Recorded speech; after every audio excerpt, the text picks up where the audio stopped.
Liz, I'm getting really worried about this marketing project we have to do together. Assessment is based on a single year-long project. Oh, don't worry, Sam. All it takes is appropriate planning. I used to work in finance and we always divided the year into quarters. So let's just do a quarter-by-quarter year-long plan. Well, I intend to firstly interview people. I mean, we need raw data for this project, right? Okay, that's your job. So we just need to coordinate my contribution so that we don't double up at the beginning. I can carry out the research on all the theoretical issues and background, for example. Well, why don't you do the summaries of the main texts as well? You know, write them up. Oh, I think we know those texts well enough already, and it's only optional anyway, so let's not bother with it. Okay. Now, moving on to the second quarter of the year, I'll start collecting all the relevant information, the details, facts, and examples from my book reading, while you can do an analysis of the first-hand information you got from the interviews. Okay, and then it's break time. I would say by then, mid-year, both you and I will have to decide on our point of view. And how we'll support it in the essay, and based on that, we can work together on designing an appropriate structure for the final writing, when we present everything. We'll need a bibliography, of course. I could do that in the third quarter, but since you did all the theoretical research, it would be a better job for you. We can do that at the very end of the year, but I'll make the preliminary list as I begin writing the essay proper. Meanwhile, you can begin sorting out the numerical data into easily readable formats. That's what the other students will be doing. You know, grouping statistics in tabular form or making graphical representations.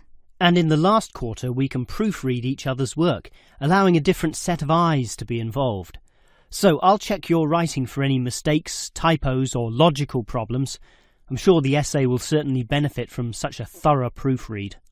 And I'll check all your tabulated statistics and graphs for the same issues. And then we'll just put it all together. Well, now it sounds far less scary. That's right. All you need is a clear, logical, and coherent plan. As we discussed, Liz, my first task on this project is to get data using interviews, over 100 of them. To do that, I'll need to put a flyer on the university notice board to get volunteers. Okay, just do that and we can start immediately. But I tried this last year and almost no one replied. The whole project was a failure as a result. You just need to ensure that the flyer is designed well.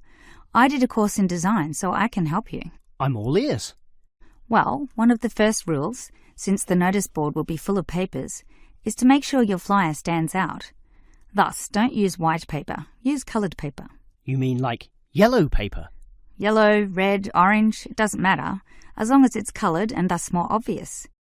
Similarly, make the heading attract people, and money does this, right? Oh, sure. Everyone wants money. So don't say something boring such as help needed, but something such as easy money. That will immediately attract people's interest, and also ensure they know that it won't take much time. These interviews are about half an hour, so tell them that right under the heading. Sounds good. Keep going. Well, by the same token, people don't have the time to read. They don't want to struggle through a large number of words. Thus, limit them.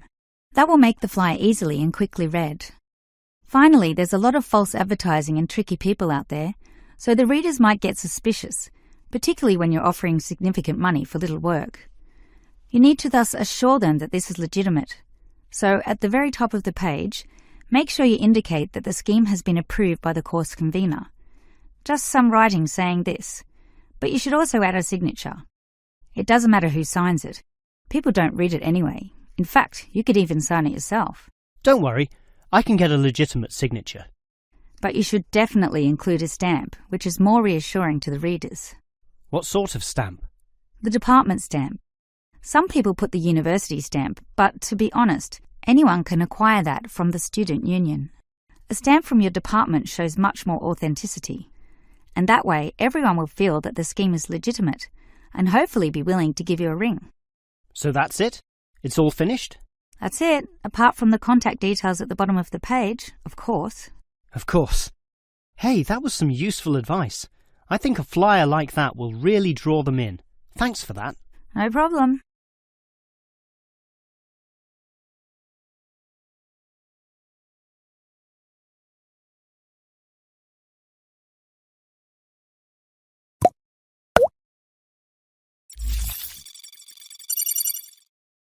One of the most popular pastimes all over the world is watching movies, whether that be at cinemas, at homes on the TV through commercial channels, or DVDs, or internet downloads. Given this popularity, it is clear that movies can influence the way people think and act, which is why there must necessarily be a motion picture rating system, so that people are made aware in advance of the movie's content. The factors involved are bad language and the cinematic portrayal of sex, violence, drug use, and antisocial or criminal behaviour. For example, virtually all countries will ban movies outright if the scenes involved glorify crime or show criminals getting away with their goods. Imagine, for example, a bank robbery film where the criminals end up retired in Brazil, living lives of luxury with their ill-gotten gains. Such a message may encourage impressionable young men to go and rob banks themselves, since it seems so easy. Thus, in all movies, crime inevitably leads to bad outcomes, in one way or another, be that prison, unhappiness, or death. Yet there are still variations among countries.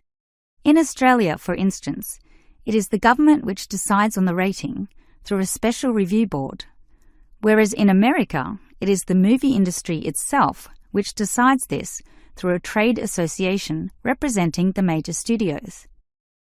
Furthermore, different cultures may view movies in different ways. Sexual content is viewed more leniently in Europe, but frowned upon in the West. Yet Western cinema often permits levels of violence which European cinema would never allow. And further complications come in when judging a movie within its historical context. For example, a war movie, designed by its makers to be realistic, will necessarily have graphic violence, which will often be permitted, providing it is not glorified in any way. Since America produces the bulk of the world's most watched movies, why don't we look in detail at their movie rating system? It begins with the innocent G rating, standing for general audience, allowing all ages, even very young children, into the cinema. The films are fun and community-oriented, with nothing which would be objectionable. They are often released for the summer holidays, when children are free from school. But if these movies have a mild element of violence or inappropriate and lewd humour, or some scary scenes, then it would be a PG movie, standing for Parental Guidance Needed. This PG rating comes in two forms though: the weak version, a simple PG, or the strong version, PG-13. Most American movies are issued with this latter rating, since it allows the greatest proportion of the population to watch the movie, by which I mean children alongside their parents, while still allowing the movie itself to show society as it really is.